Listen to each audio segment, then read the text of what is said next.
शाक्य भक्ति के बारे में आज हम बात करेंगे। ये शाक्य भक्ति जो है ये मित्र भाव में होती है। अगर हम किसी को अपना सखा बना ले, अपना मित्र बना ले, तो हमारे अंदर भक्ति का उदय हो जाएगा। इस शाक्य भक्ति का सबसे बड़ा जो उदाहरण है हमारे इतिहास में, वो है भगवान श्री कृष्ण और ब्रज की गोपिकाएं और गोप। वो सब भगवान श्री कृष्ण के सखा थे। उन्होंने कुछ नहीं किया, केवल एक मित्र भाव अपने अंदर उत्पन्न कर लिया। भगवान श्री कृष्ण के प्रति एक सखा भाव उत्पन्न कर लिया उन्होंने अपने अंदर, और भगवान श्री कृष्ण को सखा माना, मित्र माना, तो उनके प्रति उन्होंने समर्पण कर दिया। जब उन्होंने भगवान श्री कृष्ण को सखा मान लिया, मित्र मान लिया, तो ब्रज की गोपिकाओं ने और गोप ने भगवान के प्रति समर्पण कर दिया। और ये इतनी बड़ी जो भागवत पुराण है वो उनकी कथा से प्रकट होगी, क्योंकि भक्ति का इससे बड़ा कोई उदाहरण है नहीं आज पूरे इतिहास में। जितनी ब्रज की गोपिकाएं थी उन्होंने केवल भगवान श्री कृष्ण के चित्र को अपने चित्र पर अंकित कर लिया और अपने हृदय में धारण कर लिया। जब उन्होंने भगवान श्री कृष्ण को अपने हृदय के अंदर धारण कर लिया, अपने चित्त के अंदर धारण कर लिया, तो वो अनन्य प्रेम, अनन्य भक्ति उनके अंदर प्रकट होगी। और जब उनके अंदर ही अनन्य प्रेम, अनन्य भक्ति प्रकट हुई, तो उनका मन निरंतर आनंद में रहने लगा। उनके मन के अंदर ये आनंद प्रफुल्लित हो गया। लेकिन मित्र का भाव रखना पड़ेगा, सखा का भाव रखना पड़ेगा। ये 9 प्रकार की जो भक्ति है, नवदा भक्ति है, जो 9 प्रकार की भक्ति बताई है, इसमें जो सबसे बड़ी कॉमन चीज है वो एक ही है कि समर्पण। तुम चाहे सखा भाव रखो, चाहे तुम मित्र भाव रखो, चाहे गुरु का भाव रखो, चाहे भगवान का भाव रखो, लेकिन तुम समर्पण कर दो, अपने आप को मिटा दो। जब तुम समर्पण करते हो तो तुम्हारे हृदय के अंदर वो प्रेम का फूल खिलता है। और जब तुम समर्पण में पूर्ण रूप से उतर जाते हो तो भक्ति आपके अंदर प्रकट होती है, और आपकी जो आध्यात्म की यात्रा है वो निरंतर गति पकड़ जाती है। वो गति जब भी पकड़ती है जब तुम इस भक्ति में उतरते हो। अगर आपको अपने जीवन का कल्याण करना है तो भक्ति को उपलब्ध हो जाओ। जिस प्रकार ब्रज की गोपिकाएं थी और उन्होंने इतनी बड़ी भक्ति को वो उपलब्ध होगी। जब भगवान श्री कृष्ण मथुरा चले गए, कंस का वध कर दिया, तो कंस का वध करने के बाद उनके पास उद्धव आया और उद्धव ने कहा कि आप उनको ज्ञान देके क्यों नहीं आए? जो आपके मित्र थे, जो आपके सखा थे, जो गोपिकाएं थी, जो राधा थी, तुमने उनको ब्रह्म ज्ञान क्यों नहीं दिया? ब्रह्म के बारे में जानकारी क्यों नहीं दी? उद्धव को जो ज्ञान था वो ब्रह्म के बारे में जानकारी थी। उद्धव ने केवल पुस्तक पढ़ के अपनी खोपड़ी के अंदर कचरा भरा हुआ था। उद्धव का हृदय खिला हुआ नहीं था, उद्धव के अंदर कोई समर्पण नहीं था। उद्धव ने केवल वेदों का अध्ययन किया हुआ था, और वेदों का अध्ययन करके, दर्शनों का अध्ययन करके वो ज्ञान अपने भीतर भरा हुआ था, लेकिन समर्पण नहीं था। भीतर उसके वही राग द्वेष था, भीतर उसके वही अहंकार बैठा हुआ था, समर्पण उसके अंदर नहीं आया। तो जब भगवान श्री कृष्ण से उद्धव बात करने लगे और बात करते करते कहने लगे कि आपने तो ये बहुत बड़ा अन्याय कर दिया, आपने उनको ज्ञान क्यों नहीं दिया? तो जब उद्धव नहीं माना और भगवान श्री कृष्ण से बार बार कहने लगा, तो भगवान श्री कृष्ण बोले कि उद्धव तुम जाओ मेरा संदेश लेके और तुम उनको जाके ब्रह्म ज्ञान दे के आओ। मैं तुमको भेज रहा हूँ, मेरा संदेश है उन सखाओं से, उन गोपिकाओं से, नंद बाबाओं से, सबसे बोलना कि मुझको भगवान श्री कृष्ण ने भेजा है तुमको ज्ञान देने के लिए। तुमको ब्रह्म के बारे में उपदेश देने के लिए। आप इस उपदेश को सुनो। जब दोनों में बातचीत चल रही थी तो उद्धव ने कहा ठीक है भगवान, अगर आपकी ये इच्छा है कि मैं वहाँ ब्रज में जाऊँ, गोकुल में जाऊँ, तो ठीक है मैं जाता हूँ। फिर उद्धव गोकुल के लिए चल दिए, रवाना हो गए। और जैसे ही उद्धव गोकुल में पहुँचे तो नंद बाबा के यहाँ गए। और नंद बाबा के यहाँ रुकने के बाद वो ब्रज की गोपिकाओं से मिले और गोप से मिले। उन्होंने कहा कि तुम सब अज्ञानी हो और मुझको ब्रह्म का उपदेश करने के लिए भगवान श्री कृष्ण ने यहाँ पर भेजा है। तुम सभी शांत बैठ जाओ और शांत बैठकर जो मैं आपको ब्रह्म का उपदेश दूंगा, ब्रह्म के बारे में जानकारी दूंगा, उसको आप ध्यानपूर्वक सुनो। तो इस प्रकार ब्रज की गोपिकाएं बैठ गई और गोपिकाओं ने कहा लेकिन हमको कोई ज्ञान नहीं चाहिए, हमको ब्रह्म के बारे में कोई जानकारी की जरूरत नहीं है। हमारे हृदय के अंदर एक ही ज्ञान है, बस भगवान श्री कृष्ण का चित्र। हमारे चित्त के अंदर भगवान श्री कृष्ण के अलावा कोई नहीं है और ना कोई आ सकता है।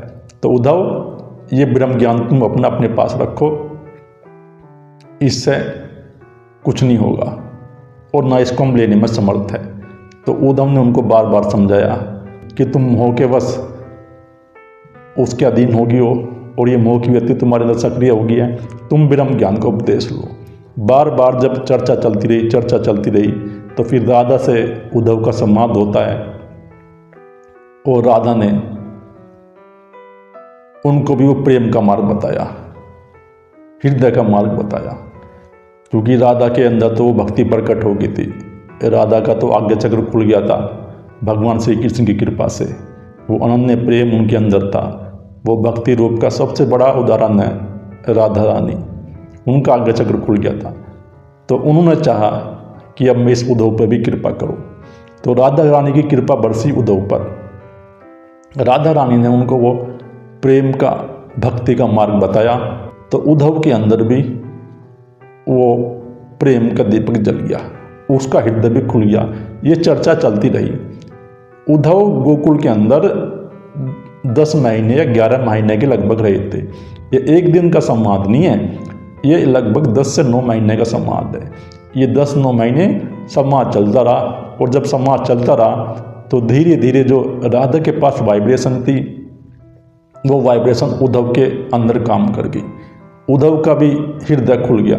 और जब उद्धव का हृदय खुला, उद्धव भी भक्ति में लीन हो गया। और भक्ति में लीन होके सूरदास की तरह वो भी ये पद गाने लगा। उसको भी फिर वो परमपिता परमात्मा का दर्शन होने लगा। परमपिता परमात्मा का दर्शन जब हो जाता है आपको, जब आप अपने चित्त के अंदर किसी इष्ट का या गुरुदेव का चित्र अंकित कर लोगे, एक उस पर आपका ध्यान लग जाएगा, तो आपको फिर प्रकृति के अंदर वो परमपिता परमात्मा ही दिखेगा। ये भक्ति की अनन्य अवस्था है, ये भक्ति की ऊंची अवस्था है। तो वो अवस्था उद्धव के अंदर आई और उद्धव को भी भगवान श्री कृष्ण सभी के अंदर दिखाई दिए। जितने गोपिकाएं थी और राधा के अंदर भी उन्हें वो भगवान श्री कृष्ण दिखाई दिए। राधा ने कहा कि भगवान श्री कृष्ण हमारे से अलग है ही नहीं, वो दूर है ही नहीं, वो तो निरंतर 24 घंटे हमारे पास है। गोपिकाओं ने कहा कि 24 घंटे भगवान श्री कृष्ण हमारे चित्त के अंदर है, हमारे मन के अंदर है, वो हमारे से 1 मिनट के लिए भी ओझल नहीं होते। उद्धव, तुम हमको ब्रह्म ज्ञान देने की बात करते हो, हमने तो अपने चित्त के अंदर उनको समाया हुआ है और हमारा चित्त कोई ज्ञान आपको ग्रहण नहीं करेगा। ये ज्ञान तुम अपने पास ही रखो, हमें नहीं चाहिए ज्ञान। तो इस प्रकार दोनों की चर्चा चलती है और चर्चा चलते चलते एक दिन वो समय आ गया कि उद्धव ने भी समर्पण कर दिया। उद्धव के अंदर भी वो प्रेम का फूल खिल गया। उद्धव के अंदर भी वो हृदय जो चक्र था, भक्ति का जो प्रेम का चक्र था, वो सक्रिय हो गया। तो उसके बाद फिर उद्धव लौटते हैं भगवान श्री कृष्ण के पास, वो भक्ति का दीपक जला के। और भगवान श्री कृष्ण ने कहते हैं कि तुम क्यों नहीं जाते वहाँ, तुमने क्यों उनको छोड़ा हुआ है। तो उद्धव की हालत देखी उन्होंने भगवान श्री कृष्ण ने और कहा कि उद्धव, तुम ब्रह्म ज्ञान का उपदेश उनको दे आए, उनको ये आत्मा ज्ञान दिया है। तो भगवान ने उनका फिर मजाक किया उद्धव का, लेकिन उद्धव रोने लगा। उद्धव की आंखों से भी वो आंसू छलक पड़े। और भगवान श्री कृष्ण ने जब उनकी आंखों के आंसू देखे तो उन्होंने भी कहा कि राधा रानी ने इसका कल्याण कर दिया। ब्रह्म ज्ञान का संबंध यहाँ किताबों से नहीं है, पुस्तकों से नहीं है। तुम एक बात समझ लेना, किताब पढ़ के, शास्त्रों को पढ़ के किसी को ब्रह्म ज्ञान नहीं हुआ, ना होता। ब्रह्म ज्ञान जब ही होगा जब तुम अपने अंदर प्रज्ञा उत्पन्न कर लोगे और विवेक उत्पन्न कर लोगे। ये ज्ञान मार्ग के अनुसार है। और भक्ति मार्ग के अनुसार तुमको अपने हृदय के अंदर प्रेम उत्पन्न करना पड़ेगा, समर्पण उत्पन्न करना पड़ेगा, करुणा उत्पन्न करनी पड़ेगी, सेवा उत्पन्न करनी पड़ेगी। जब तुम्हें वो ब्रह्म का अनुभव होगा, जब तुमको वो आत्मा का अनुभव होगा। नहीं तो तुमको वो आत्मा का अनुभव नहीं हो सकता, तुमको वो ब्रह्म का अनुभव नहीं हो सकता। तुम चाहे कितनी भी पुस्तक पढ़ लो और कितनी बातें सुन लो लोगों की, कितनी प्रवचन सुन लो, लेकिन बात नहीं बनेगी। बात बनेगी जब तुम अपने अंदर प्रेम का दीपक जला लोगे। जिस प्रकार गोपिकाओं ने जला लिया, जिस प्रकार उद्धव ने जला लिया, राधा ने जला लिया, और वो जीवन मुक्ति की ओर चलती है। जीवन मुक्त की अवस्था उनको प्राप्त हुई। और आज जो जगह जगह भागवत कथा चल रही है, वो गोपिकाओं की कथा चल रही है। उनकी कथा चल रही है जिन्होंने कभी कोई पुस्तक नहीं पढ़ी, जिन्होंने कभी कोई शास्त्र नहीं पढ़ा, जो कहीं किसी स्कूल में नहीं गए, केवल उन्होंने समर्पण कर दिया भगवान के प्रति। भगवान श्री कृष्ण को अपने हृदय के अंदर बैठा लिया। अगर तुम भी समर्पण कर दो भगवान के प्रति, तुम भी भगवान श्री कृष्ण को अपने हृदय के अंदर बिठा लो, तो तुमको भी वो समाधि उपलब्ध हो जाएगी, तुमको भक्ति उपलब्ध हो जाएगी। बस समर्पण करने की बात है। समर्पण में नहीं तुरोगे तो भक्ति उपलब्ध नहीं होगी। इतनी बड़ी जो भागवत कथा आज जगह जगह चल रही है, वो उन्हीं की भागवत कथा चल रही है, गोपिकाओं की और गोपों की, ब्रजवासियों की। और लोग सुन रहे हैं और सुन सुन के आनंदित हो रहे हैं वो कथा को। किसी ऋषि मुनि कथा नहीं चल रही, किसी ज्ञानी कथा नहीं चल रही, किसी ब्रह्म ज्ञानी कथा नहीं चल रही। कथा चल रही है उन दीवानों की जिन्होंने केवल समर्पण कर दिया, जिन्होंने केवल भक्ति अपने अंदर प्रकट कर ली, जिन्होंने केवल अपने हृदय खोल लिया और भगवान के चरणों में अपना सब कुछ समर्पित कर दिया। उन्हीं कथा चल रही है और वही पार होगा। अगर तुम किसी गुरु के पास भी जाओगे, या पहले जो आश्रम चलते थे हमारे सतयुग में, त्रेता युग में और द्वापर में, तो जब शिष्य उनके पास जाते थे, वो दीक्षा लेते थे गुरु से, ऋषि से, ब्रह्म ऋषि से, तो पहले उनको वो गुरु सेवा के लिए बोलता था कि आप पहले आश्रम की सेवा में उतर जाओ, वन से लकड़ी लेके आओ और भोजन की व्यवस्था करो, आश्रम में सफाई करो। और धीरे धीरे 4 से 5 साल उनको सेवा कराई जाती थी। और फिर सेवा कराने के बाद उनको ध्यान कराया जाता था और वेदों का अध्ययन कराया जाता था। लेकिन सेवा से उनके अंदर वो जो 5 साल की या 6 साल की सेवा थी, उस सेवा और समर्पण से उनके अंदर हृदय चक्र जागृत हो जाता था। वो भक्ति उनके अंदर प्रकट होती थी गुरु के प्रति, वो समर्पण गुरु के प्रति उनके अंदर आ जाता। और जब उनके अंदर वो समर्पण आ जाता गुरु के प्रति, तो फिर गुरु उनको आगे का मार्ग बताएगा, फिर गुरु उनको विवेक और प्रज्ञा के मार्ग पर लेके जाएगा। और उनके अंदर वो प्रेम का दीपक जलने के बाद उनको वो ब्रह्म ज्ञान का उपदेश करेगा जब हृदय चक्र जागृत हो जाएगा। बिना हृदय चक्र के जागृत के किसी कोई साधना नहीं है और ना ही कोई समाधि को उपलब्ध होगा। जब तक तुम्हारे अंदर प्रेम का उदय नहीं होगा, जब तक तुम्हारे अंदर समर्पण का उदय नहीं होगा, तो तुम समाधि को उपलब्ध नहीं हो सकते। भक्ति चाहिए, प्रेम चाहिए। भक्ति के बिना माध्यम के कोई नहीं पहुंचा उस परमपिता परमात्मा तक। तो इस प्रकार ये व्यवस्था बनी हुई थी। और आज भी जो गुरु हैं, जो साधक लोग हैं, जो गुरु के पास जाते हैं, तो उनको वो सेवा में लगा देते हैं। तुम अगर किसी आश्रम में जाओगे तो आश्रम के जो साधु संत होंगे वो कहेंगे कि अभी आपका ध्यान नहीं लगेगा, अभी आप भक्ति नहीं कर सकते, अभी आप भजन नहीं कर सकते, अभी आप ऐसे करो कि अभी आप नए नए आए हो और तुम्हारे अंदर ये रजोगुण की और तमोगुण की व्यक्ति है, तुम पहले सेवा में लग जाओ, आश्रम की सेवा करो। और सेवा करते करते जब उनके अंदर सतोगुण जागृत होता था, सतोगुण की व्यक्ति आ जाती थी और उनके हृदय में प्रेम और करुणा आ जाती थी, तो उसके बाद फिर गुरु उनको कहता था कि अब आप बैठ जाओ, मैं आपको अब ये उपदेश करूंगा ज्ञान का।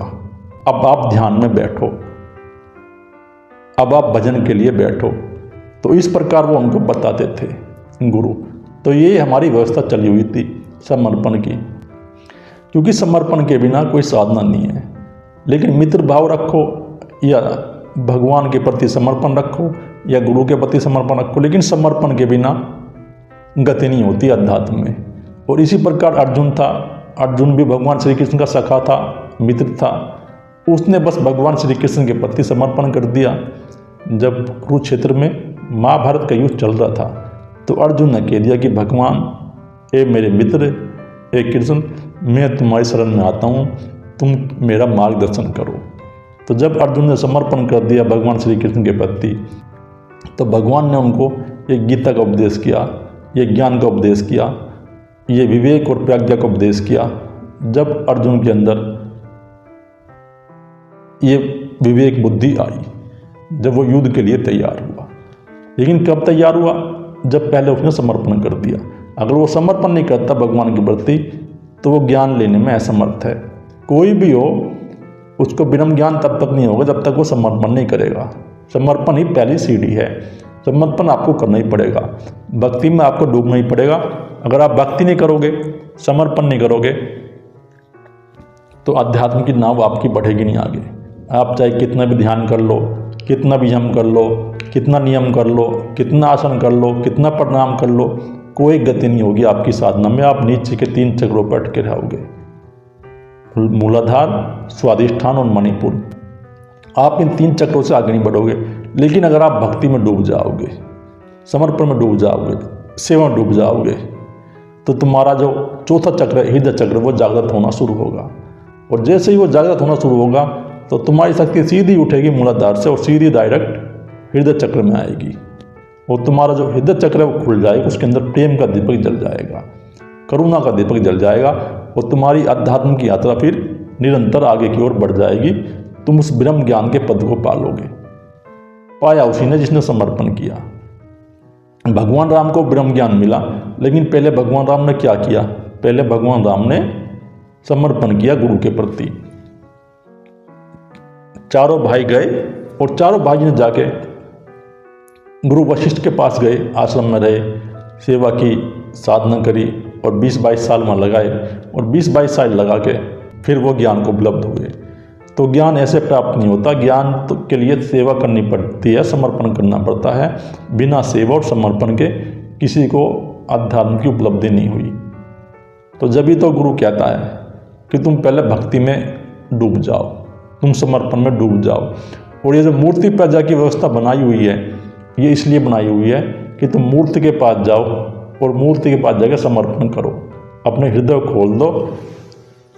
जब तुम हृदय खोलोगे, समर्पण करोगे भगवान की मूर्ति के सामने, तो तुम्हारी साधना में गति होगी। क्योंकि संबंध मूर्ति का नहीं है, संबंध है हृदय चक्र के जागृत होने का। जब तक ये हृदय चक्र जागृत नहीं होगा तो साधना में गति नहीं होगी। इसलिए भक्ति के साधन बनाए और इन साधनों को अगर तुम जीवन में उतार लोगे तो तुम्हारा कल्याण का मार्ग अग्रसर हो जाएगा। तुम उस कल्याण के मार्ग पर अपने आप को मिटा दो। बस तुम्हारे मिटाने की बात है। अगर तुम नहीं मिटाओगे तो अध्यात्म में कोई बात नहीं बनने वाली। मिटना तुम्हें पड़ेगा ही, ब्रज की गोपिकाओं की तरह और गोप की तरह तुम मिट जाओ। समर्पण कर दो, बस समर्पण कर दोगे तो साधना बढ़ जाएगी। इसी प्रकार सुग्रीव थे, सखा रहते रहते उन्होंने भगवान राम को अपने अंदर प्रकट कर लिया। वो मित्रता उन्होंने इस प्रकार निभाई कि मित्रता निभाते निभाते उनके अंदर समर्पण आ गया भगवान राम के प्रति, और भगवान राम की भक्ति में उन्होंने अपने आप को मिटा दिया। तो उनके अंदर भी दीपक जल गया। सुग्रीव का भी हृदय चक्र जागृत हो गया और सुग्रीव के अंदर भी भक्ति प्रकट होगी। जो भक्ति हनुमान के अंदर थी, जो समर्पण हनुमान के अंदर था, वो सुग्रीव के अंदर भी आया और विभीषण के अंदर भी आया। विभीषण को भी वो भक्ति उपलब्ध हुई, सखा भाव वाली, मित्र भाव वाली। तुम प्रेम का भाव रखो, मित्रता का भाव रखो। अगर तुम प्रेम का भाव रखोगे, मित्रता का भाव रखोगे, तो उपलब्धि तुमको हो जाएगी समाधि की। कोई बड़ी बात नहीं है, तुम पालोगे उसको। लेकिन भक्ति है समर्पण का मार्ग, भक्ति है प्रेम के दीपक के जलाने का मार्ग। बिना प्रेम के किसी को कोई समाधि उपलब्ध नहीं हुई। नारद मुनि देव थे, नारद मुनि देव घूमते रहते थे, तो उनको माना जाता था भक्त, कि वो भक्त हैं विष्णु के।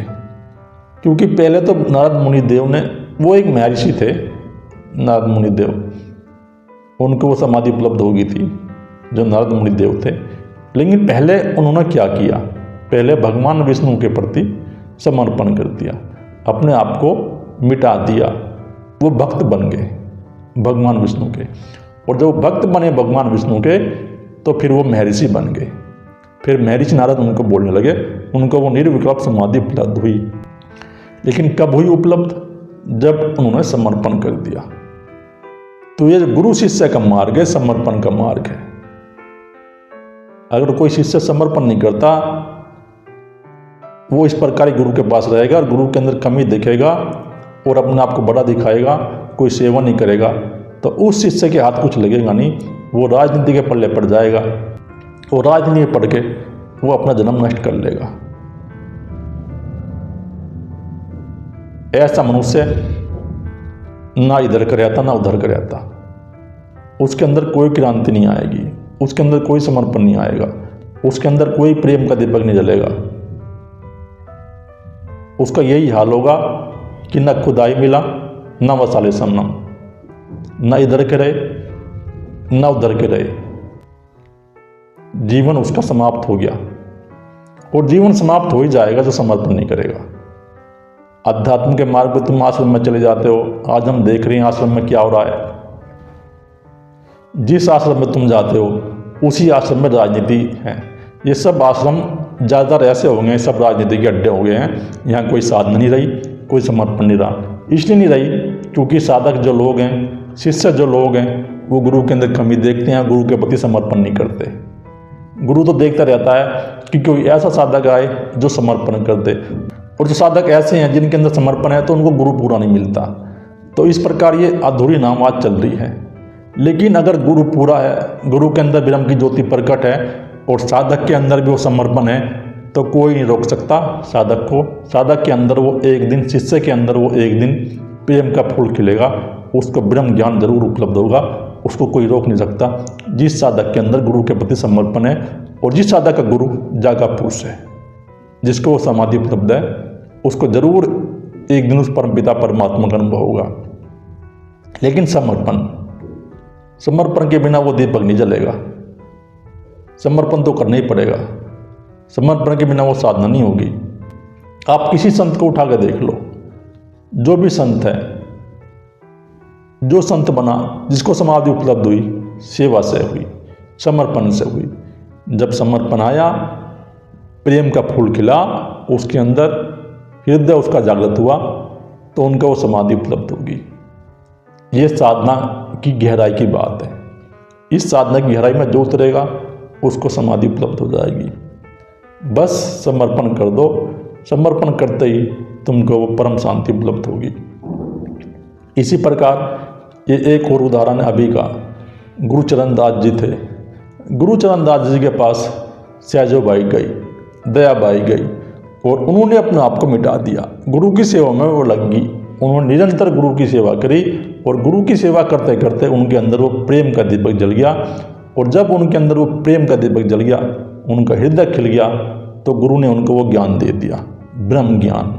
और दोनों को वो समाधि उपलब्ध हुई, सहजोबाई को और दयाबाई को, दोनों को निर्विकल्प समाधि उपलब्ध हुई और दोनों का मोक्ष हुआ।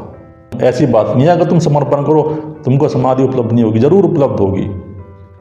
जैसे तुम्हारे चित्त के संस्कार निकलेंगे वो धीरे धीरे निकल के खाली हो जाएंगे, तुरंत आपका प्राण आज्ञा चक्र पर आएगा।